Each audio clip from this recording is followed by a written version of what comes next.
I'm still here. I don't really feel like doing this. We're going to dive right into the deep end to finish a conversation that Jessica and I started. It came from me looking for someone else. I guess sometimes you go looking for one thing and you find another. Welcome back. Welcome to Loving Kindness Every Day, where you will hear everyday language such as 4-letter, 5-letter, or words that your mother might call profanity. Please be advised. And then we had that conversation. And so the other day, like, we had been texting, and it was like, like Christian and I have been having this kind of like conversation about gender. And like I said, I want to tell Jessica about like all these kind of like revelations that I've been personally kind of like experiencing, and I just wanted to share that with them because it was just like an inspiration. Even like the way we met, it was just kind of like so just like one little divine thing after another, whatever. And so I reached out to Jessica, and I'm like, hey, like, let's link up again. Sure, we can record, but like also I just want to kind of just sit and just chill and chit chat with you and talk to you about what's been going on. And then like something in me was just like, I wonder, like, I know that Jessica gave me their Instagram, but like it can't be that hard to find them. Let me just start looking. And so then I started looking on the internet, and I'm like, Jessica, the artist, Atlanta, and that's how I found you. And that's why I messaged you, and I was like, I knew who you were straight away. I seen you, and I was like, this is like my neighbor. I was like, I'm gonna see you all the time. Hi, Jessica. So, hello. I usually get hi. Hello. I usually get. I've seen you before. You're a total vibe. That's usually what I get. You're a total vibe. You're a total vibe.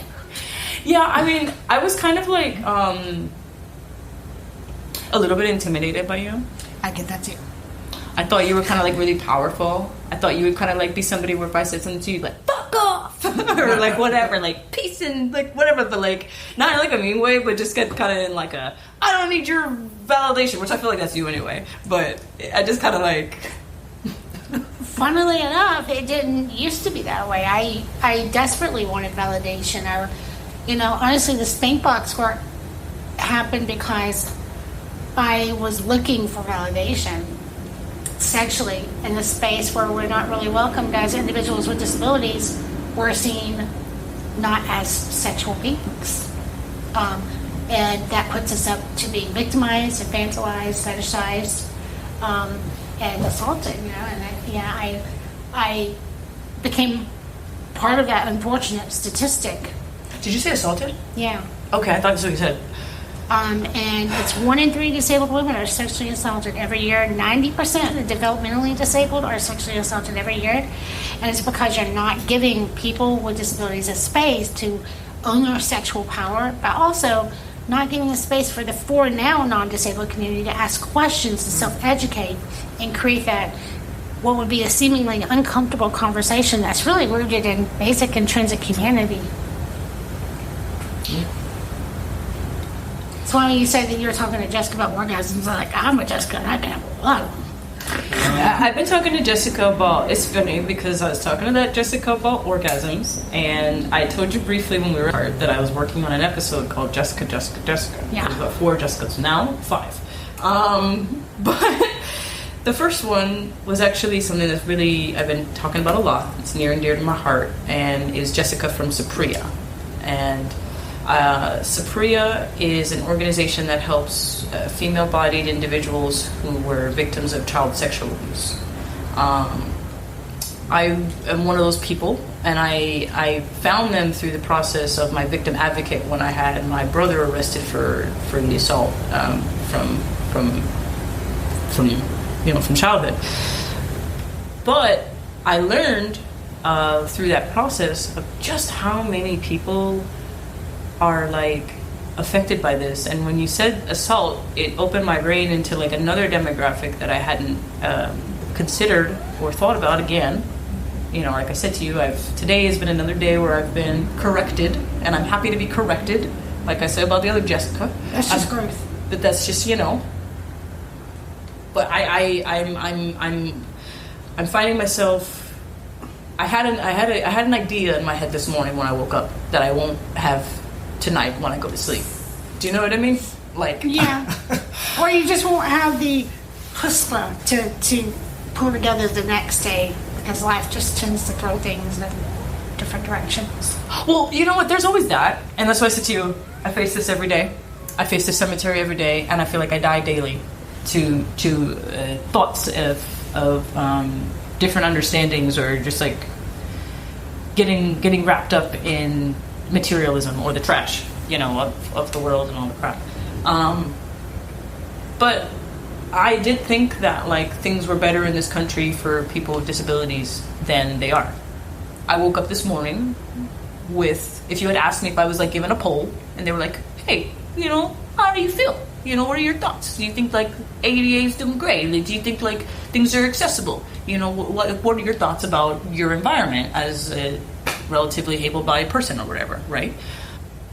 My answers would have been more on the side of like fair, good, not bad. And after our conversation today, no, those wouldn't be my answers at all. I'm very,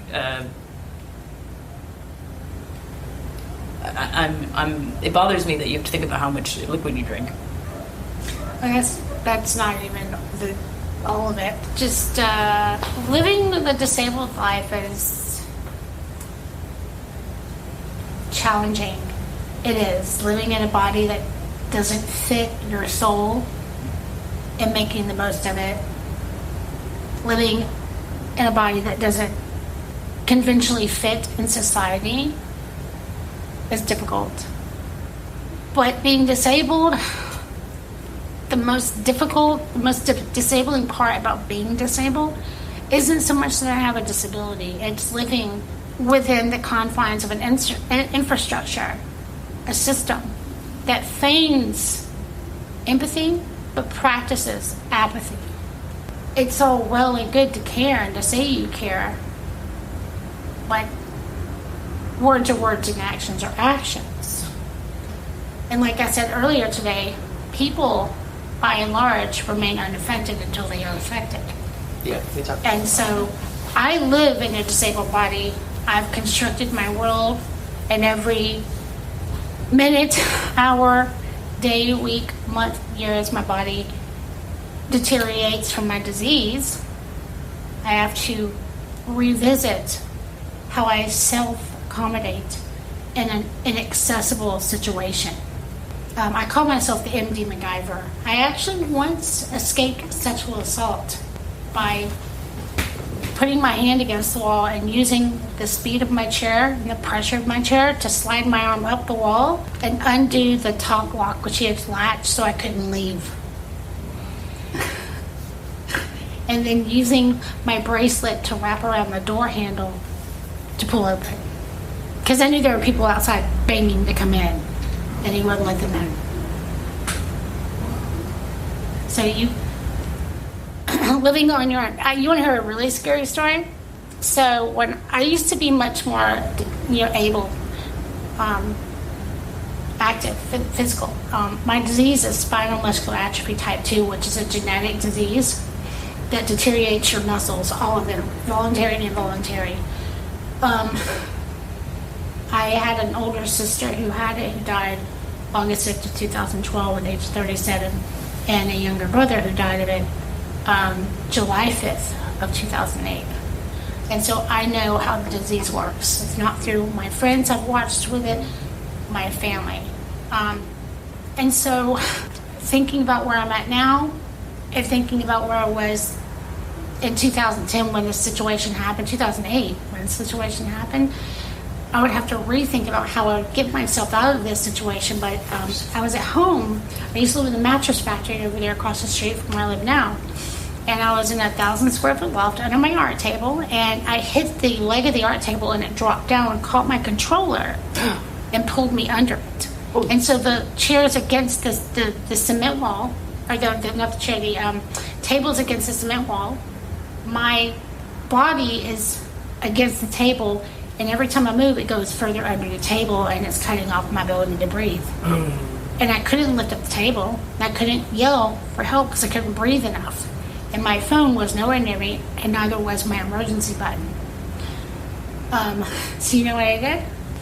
I very gently took my drawing pencil I was working with, and I jammed it underneath my laptop. And I started rolling my pencil back and forth very slowly to kind of create like a track for the laptop to scoot closer and closer. And when it got close enough, I pulled the pencil out really quick, and I hit the Facebook Messenger because it was new at this time. And I found the first person I knew that was close, and I said, call 911, trapped, can't breathe. And I was able to tap out my address. And the ambulance and the firemen arrived, and just that moment, like a minute later, my caregiver arrived, and they were able to lift the table off of me. But it could have easily been totally devastating, equally devastating, you know, but you find a way to make it work. You're born and you're raised and you're told that this world was not made for you, and you're told by your family you're going to have to prove yourself every minute of every day, because people are only going to see what's the elephant in the room, and they're going to talk about it, not to your face but behind your back. So it's up to you to stand out and to speak up. And so you learn to take the bullshit, let it kind of marinate, think about what it really means about who you are, what it really means about what this is, what it really means about the other person who may have said it, or in the situation that you were put in. And you try to pick it apart, and you try to restructure your approach in life, and it's just something you learn to do.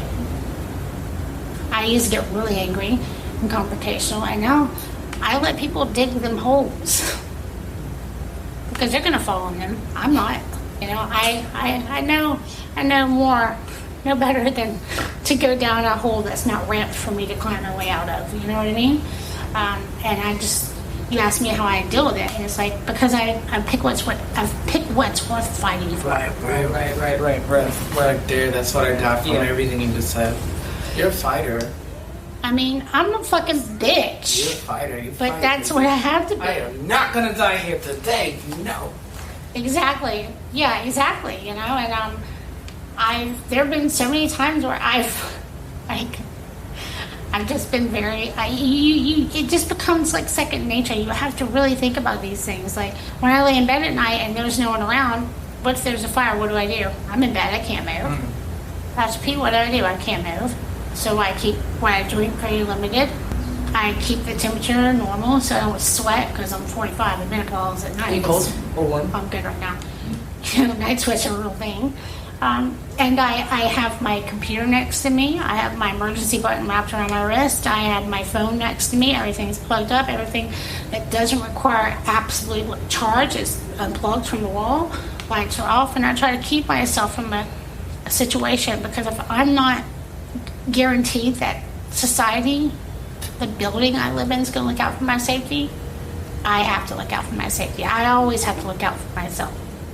But I think that there's a moment where you have to realize, like, there's a point where you look out for yourself, but not when it's at someone else's cost.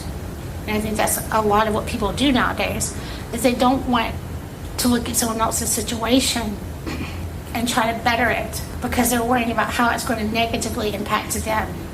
And it's not always negative, but they just don't try to make an impact at all. And like, that's why I say people largely give you that face of empathy but practice apathy, because they remain unaffected until they are infected. Well, so we talked about earlier, like the link between the civil rights movement in the 70s and kind of like the Americans with Disabilities Act, or the advocacy, or the protests, really, that had to happen in order to get things changed. And we're still fighting for our civil rights. We don't have marriage equality. Do you know that? Say what? We don't have marriage equality. What you mean? What you mean? We don't have marriage equality. Can you? Do you know that this month is Pride Month? I know that it's Pride Month because of you. Because of me. That. I know that because of you, because I seen it on the internet, and I was like, that's what we're doing. I didn't know that, and you were right, because you were like, basically people don't know that, and that's true. But I really need you to educate me a lot about what are you talking about marriage equality. Okay. What do you mean? So with being disabled and relying on government subsidies like Social Security, disability income, Social Security income, Medicaid, Medicare, we have what's called an income cap.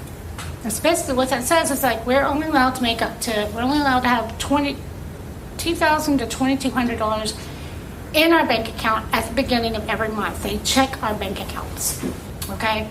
Now, if we marry, as you know, your incomes merge, become a single entity, and that puts us over the income cap. Also, if we marry someone within our own community, our allowed income cap should be 44. It's 3,000. It's actually less. Would you ever fuck off? So, people with disabilities oftentimes will have commitment ceremonies unless they marry someone who is independently wealthy. Wow. Because it doesn't, as much as we would want to get married, we can't, because we need our insurance that provides us with our health care benefits, such as caregivers, medicines, treatments, equipment.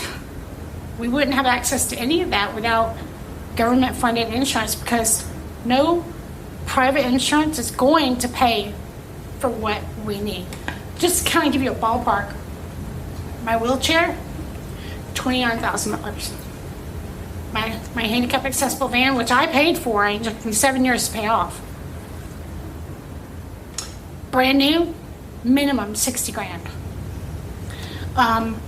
My medicines for my diabetes, my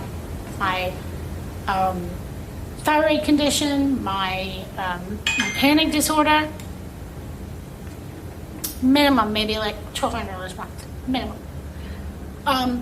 My designer treatment for my disability that I take, one vial with 24 doses a month, $13,000. What the?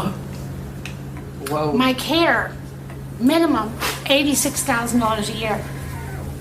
I see now what you keep saying about the money. I get it now. I get the issue. I get it now. I understand now. I see why you say. And they do this because,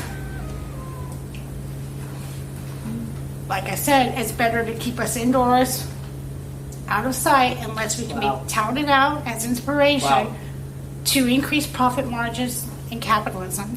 I hear it now. And then put away so that everybody that sees us won't feel so bad and question their own life and what they're all working toward, because they want you to work. We are the porcelain dolls of capitalism. We're really great to look at, we're beautiful to have, but you put us away because you don't want anyone to damage the illusion of perfection.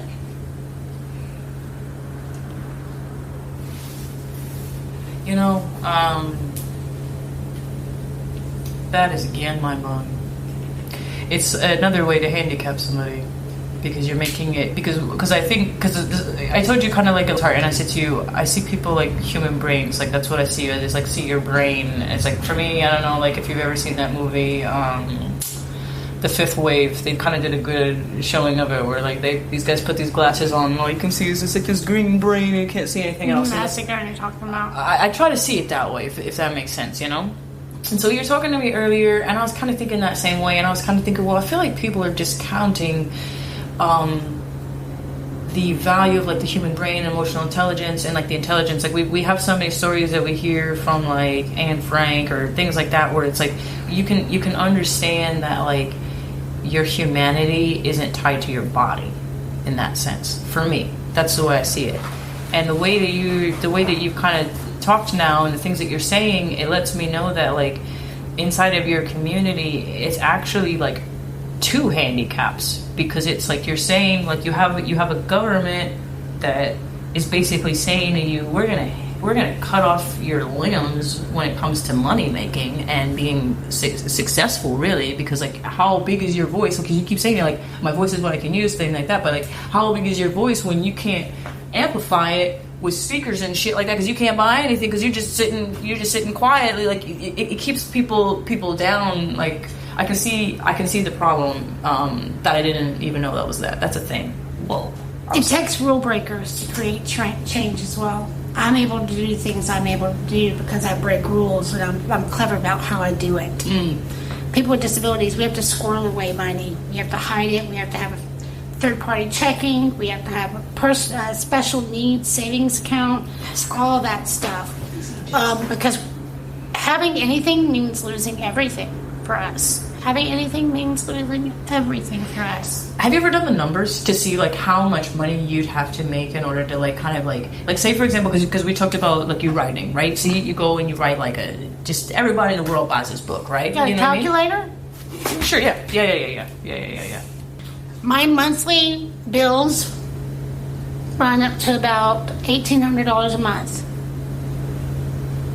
That's just the highest, including groceries and everything. And then my medicine is $13,000 a month.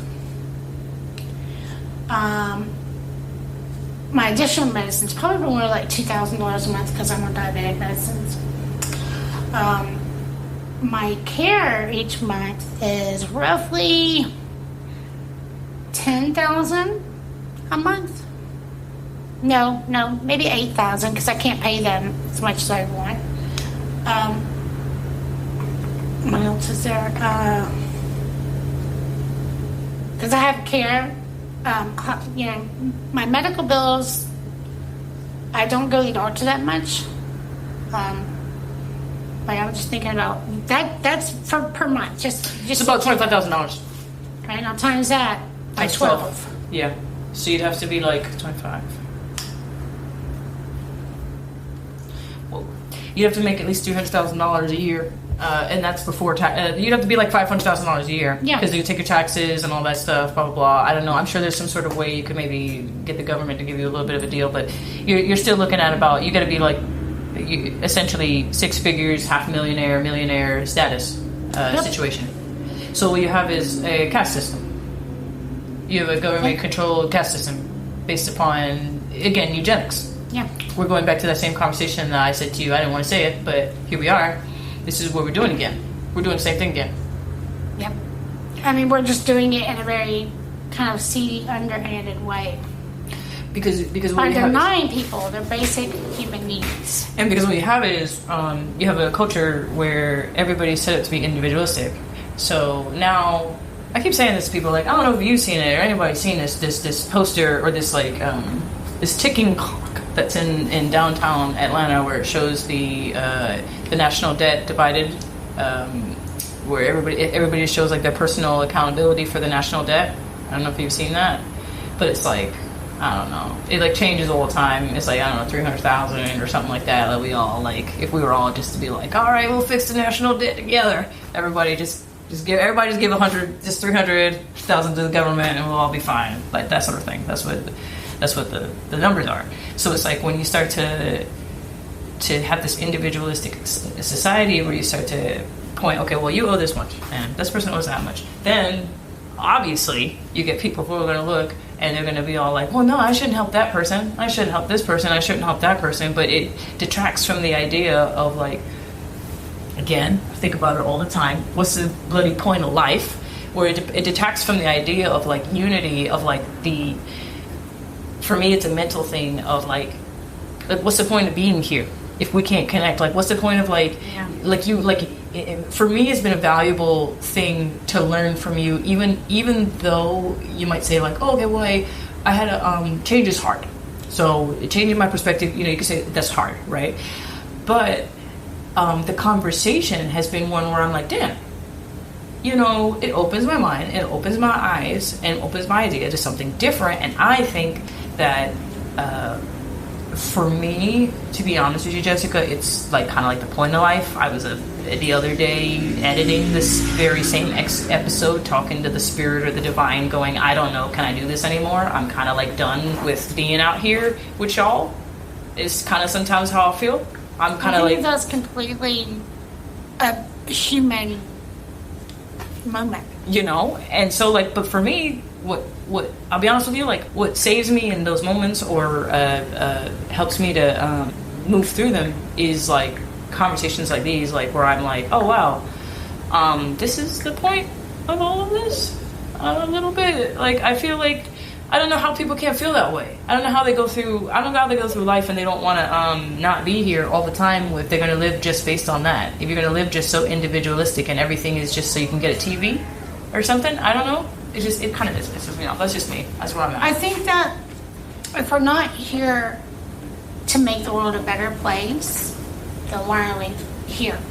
If we're not here to positively impact our environments and the people that exist in it, then why are we here? And that's why we have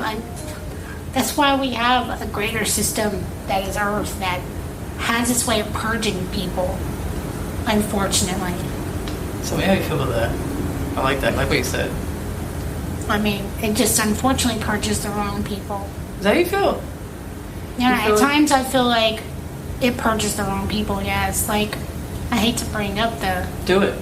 I'm going to. Here we go. I'm ready. It I'm makes about to do it with you. If Trump does not pay for that man's funeral,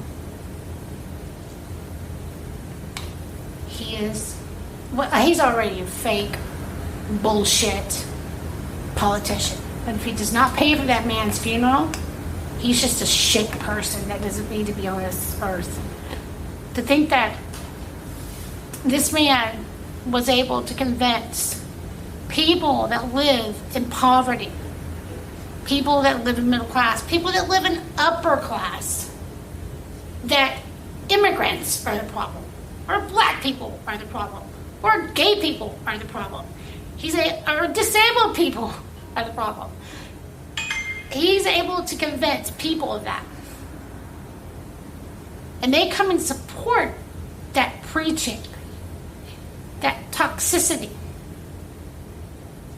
The man who spewed that hate and bred it in other people dodged a bullet, and someone that was there to protect his family, we both alive, took it. If he doesn't pay for that man's funeral, that child's education, then he is worse than what we think. And we need to think about how that's going to be applied to a gross scale when he goes in for a second presidency. The fact that he's been able to get away with 34 felony counts, going to Epstein's Island, where he, quite frankly, possibly, almost with certainty, slept with underage girls, and then convince our impoverished nation that's so riddled with want, need, and desperation that we believe lies. Do you know what's funny about your statement? Not funny, but interesting. You called our nation impoverished, which is interesting because I think that's true, but I've never heard anyone else say it. When we live in a first world country and we have a large majority, I don't know the numbers, but a very large majority of children going to bed hungry, that's a fucking problem. And yeah, if we compare it to places like Palestine right now, if we compare our country to things like Palestine right now, to certain places in Indonesia, North Korea, we've got it good. We've got it good. We aren't walking out our doors to bombs falling. We aren't fleeing from different territories to different territories. But this is something I tell people with disabilities all the time. I said, just because you are receiving help, and it doesn't mean you can't be critical of that help. I mean, you can be hungry and somebody can give you a pork chop and dip it in dog shit. But are you going to eat it? Or are you going to be like, could you wipe the dog shit off or possibly give me another fucking pork chop? Fair enough, yeah, obviously. Yeah. You can be critical and be grateful at the same time. Gratitude and criticism go hand in hand on the path to learning and achieving, like self-centering yourself and realizing there's a greater world beyond the internalized point of view.